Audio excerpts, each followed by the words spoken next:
proposed Senate Resolution number 826 is hereby called to order. My colleagues in the Senate, fellow Filipinos, our resource persons here present, magandang umaga po sa inyo lahat. Happy New Year. Today we shall continue hearing proposed Senate Resolution number 826, which directed the Senate Blue Ribbon Committee to investigate, in aid of legislation, the alleged overpricing of the 11-story Makati City Hall 2 parking building, the 22-story Makati City Hall, and other alleged related anomalies. But before we begin with our first hearing for the year 2015, since we came from a long break, I would like to give you a quick recap of the proceedings which have transpired in our subcommittee. The Senate Blue Ribbon Subcommittee on PSR number 826 had conducted 12 public hearings, including ocular inspections of the 11-story Makati City Hall 2 parking building, the Rosario, Batangas property, and the Makati Science High School building.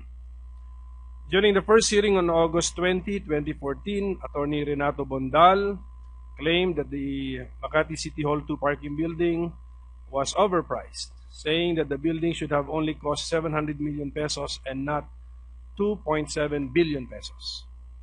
Mayor Junjun Binay appeared before the subcommittee and claimed that the Makati City Hall 2 parking building is a green building, a dream office building, and of world-class quality that was designed to withstand earthquakes. Mayor Junjun said that Atty Bondal should not compare the said building with other establishments or structures in the city, as the type and features of the buildings as well as the types of the soil they stand on vary or differ.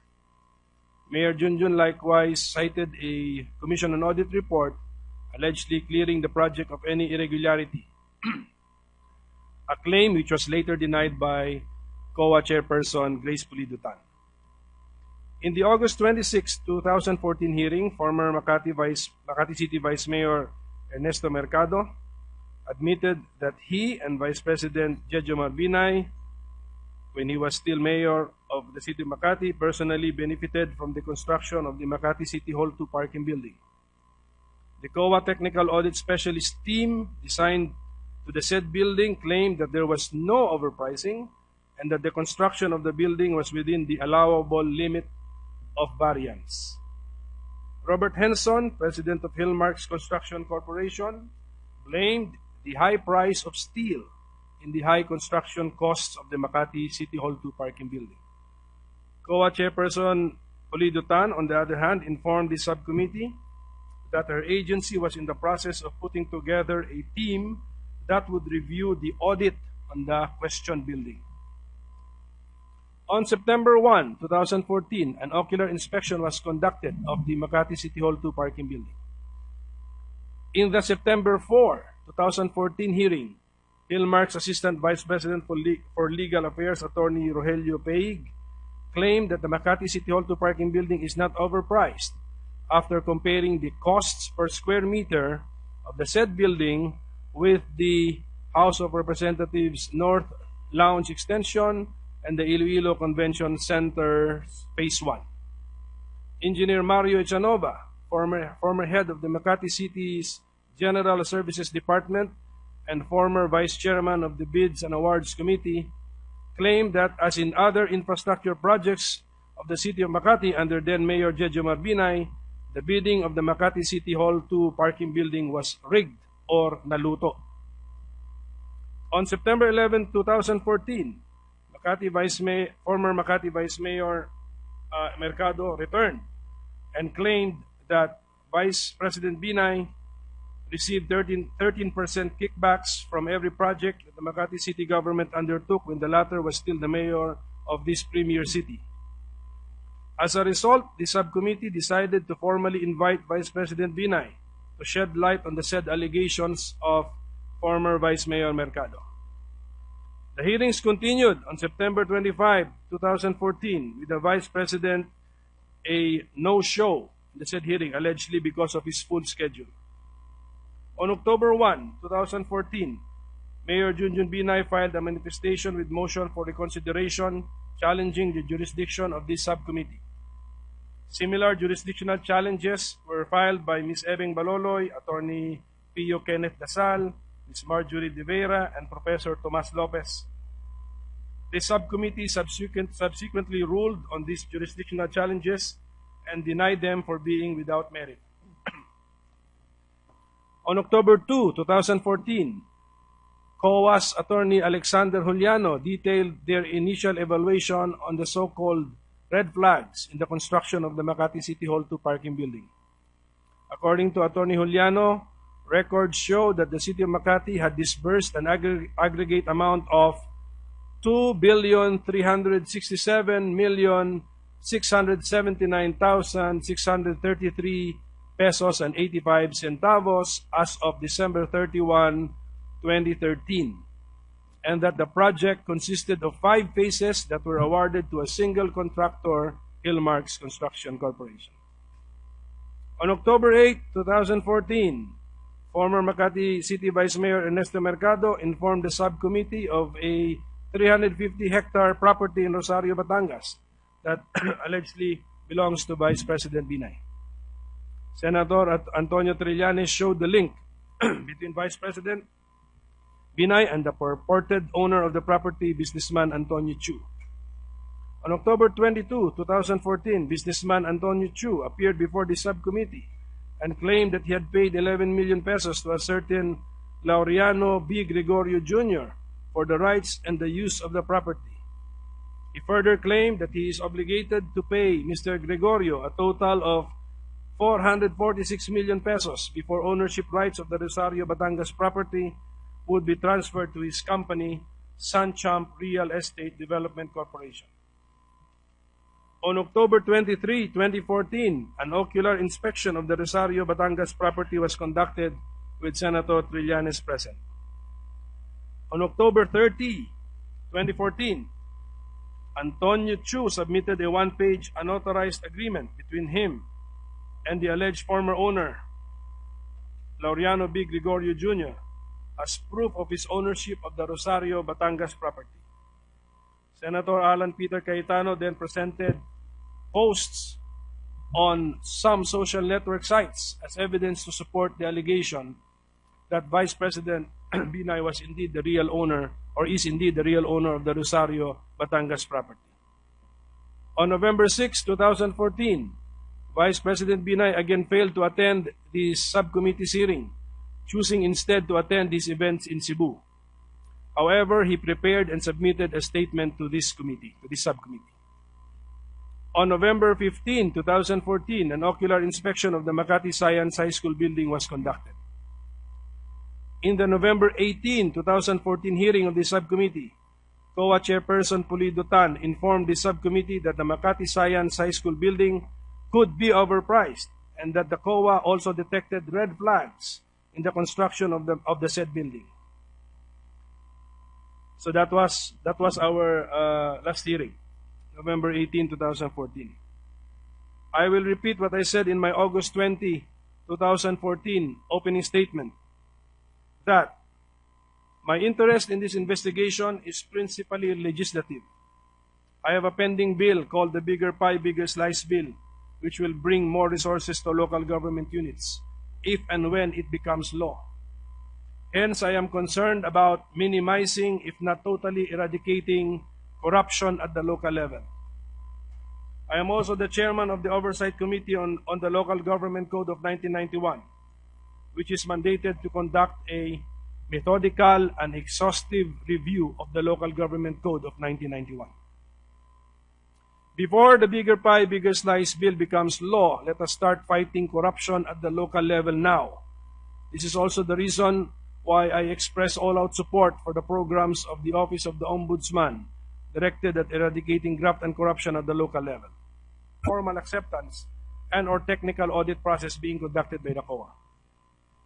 Number 12, adoption of Langdon and Seya, formerly Davis Langdon and Seya Construction Cost Handbook, and/or other acceptable industry standards to be adopted and/or approved by the Department of Public Works and Highways, COA, and other procuring agencies as the basis for agency estimates and as standard reference material for all government infrastructure projects. Number 13, review and update the anti-dummy law to clearly include the use of dummies by public officials. Number 14, review the Government Procurement Reform Act. So this is not exhaustive. This is just as of this date and coming from this representation. Of course, my colleagues have their own ideas for legislative action. So at this point, may I now ask the Committee Secretary, Director General, Attorney Kimbo, to recognize for the record the presence of our witnesses and resource persons and other guests in today's hearing. Attorney Kimbo, please.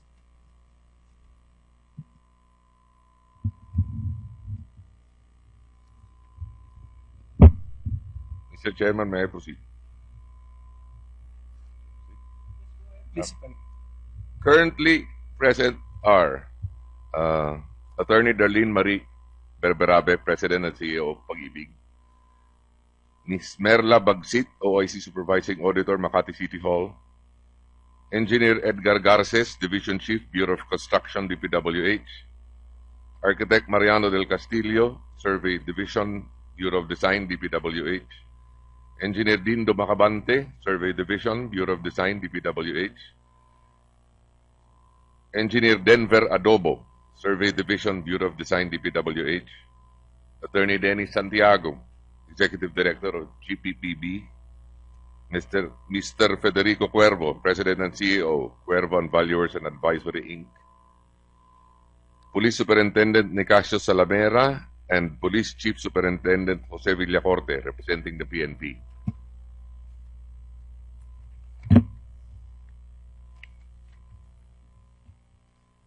Mr. Antonio Cruz, President of ITP; Attorney Renato Bondal of the Bondal Law Office; Mr. Nicolas Ching and Ciso IV;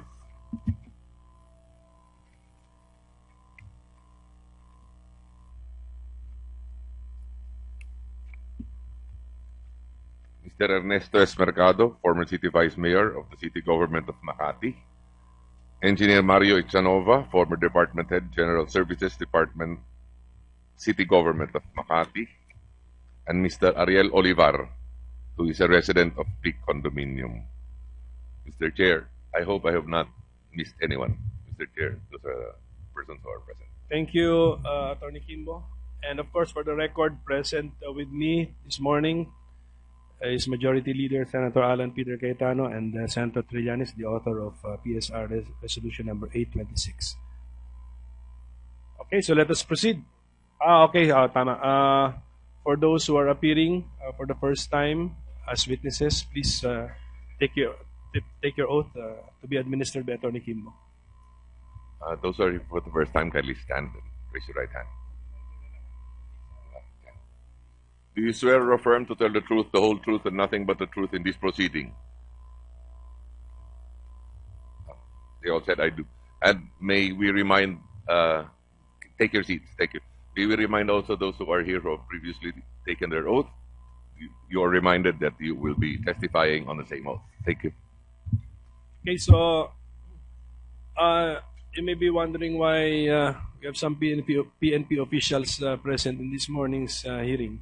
Well, the chairman took the initiative of inviting the PNP to inform this subcommittee as well as the entire nation on the status of the investigation on the murder or the killing of former Makati City Engineer Nelson Morales, because his name has been mentioned siguro 20 to 30 times in the course of our proceedings.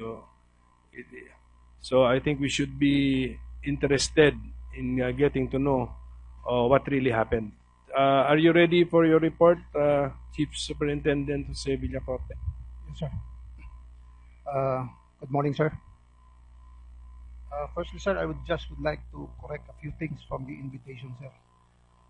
The murder of the Presilo, Felipe, and Imelda are surnames Ongog, sir, and not Ogang. ONGOG. And the incident happened on November 29, 2014, not on December 6, 2014. So, and these people you have just named, no, were also killed, and there were reports that their killing was connected with the murder of Makati City engineer Nelson Morales. That's the report. That's why we want to hear from you what is now the official finding of the PNP. Firstly, sir, I would like to inform the body that the case of Engineer Morales is already with RTC Branch 18 of Tabaco City.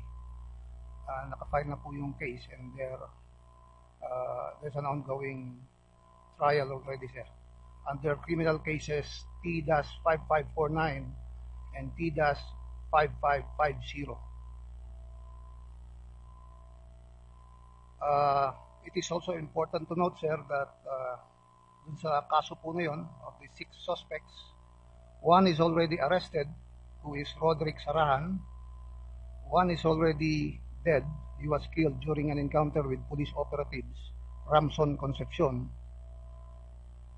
2 are still at large, Gilbert Concepcion and Winifredo Rabaca, while 2 are still unidentified, sir.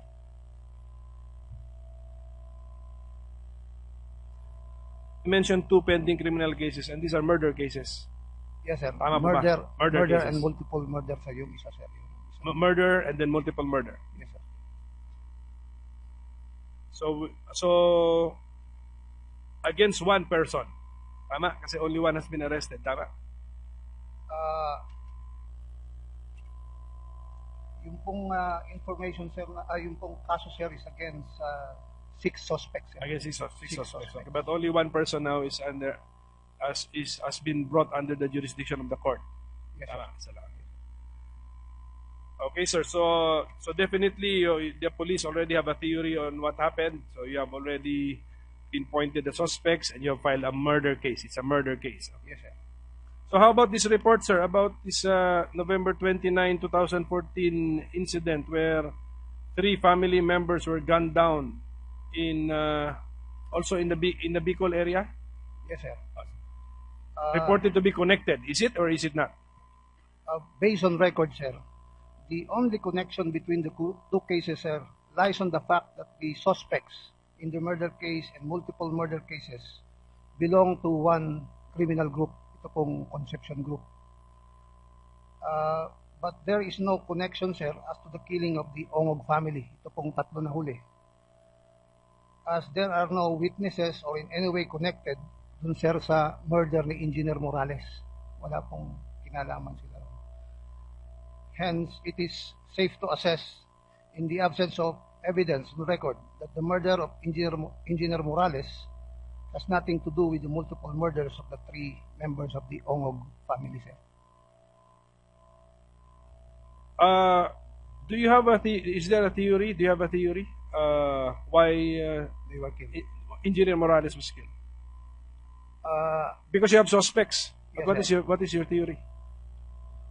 Ang lumalabas lang po, sir, dun sa investigation, it is political. At that time, 2012 po yun eh. He is planning to run for mayor, sir, that time. If that is the theory, then let that be the theory. So any questions?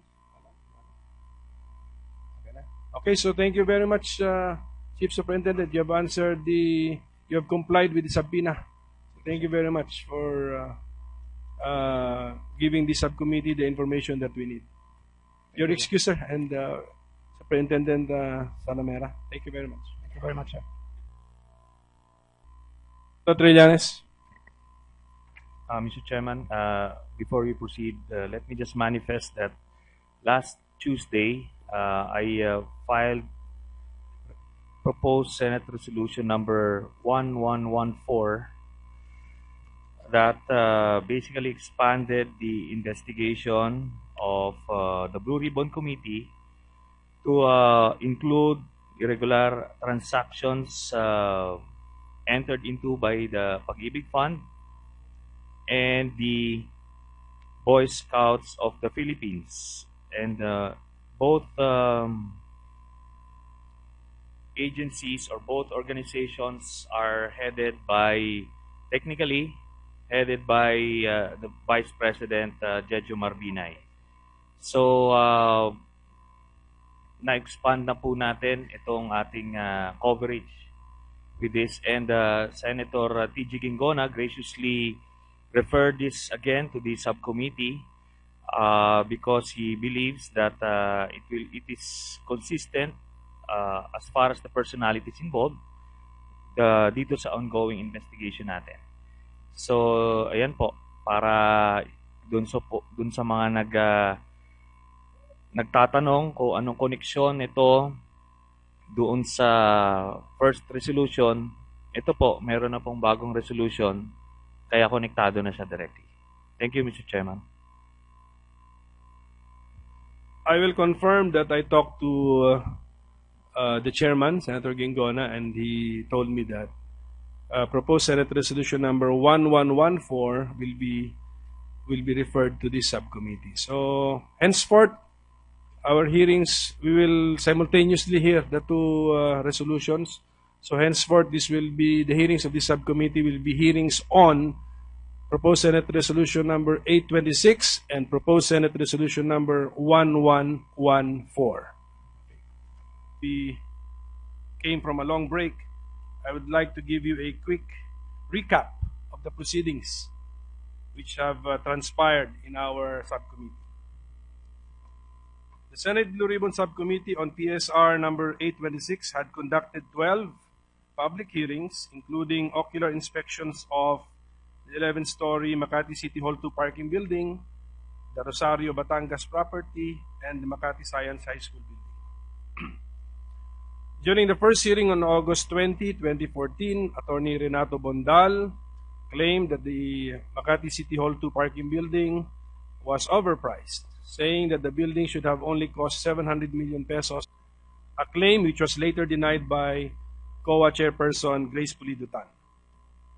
In the August 26, 2014 hearing, former Makati City Vice Mayor ERnesto Mercado admitted that he and Vice President Jejomar Binay, when he was still mayor of the city of Makati, personally benefited from the construction of the Makati City Hall 2 parking building.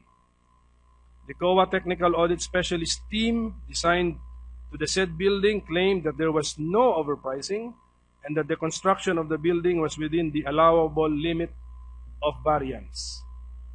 Robert Henson, President of Hillmarks Construction Corporation, blamed the high proposed Senate Resolution number 826 is hereby called to order.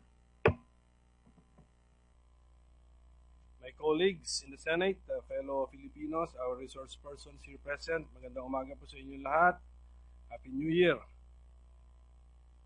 Today we shall continue hearing proposed Senate Resolution number 826, which directed the Senate Blue Ribbon Committee to investigate, in aid of legislation, the alleged overpricing of the 11-story Makati City Hall 2 parking building, the 22-story Makati City Hall, and other alleged related anomalies.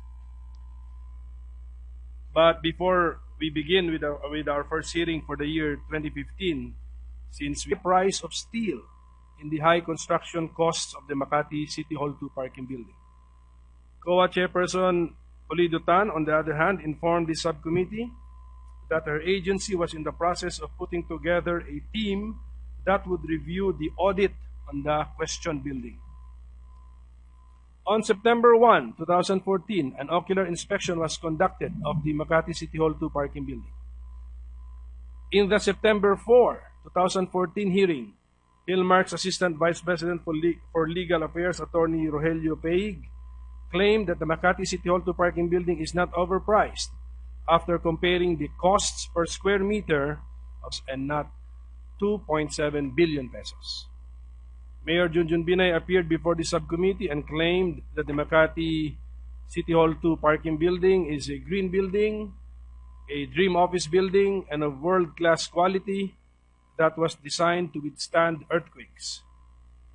Mayor Junjun said that Atty. Bondal should not compare the said building with other establishments or structures in the city, as the type and features of the buildings as well as the types of the soil they stand on vary or differ.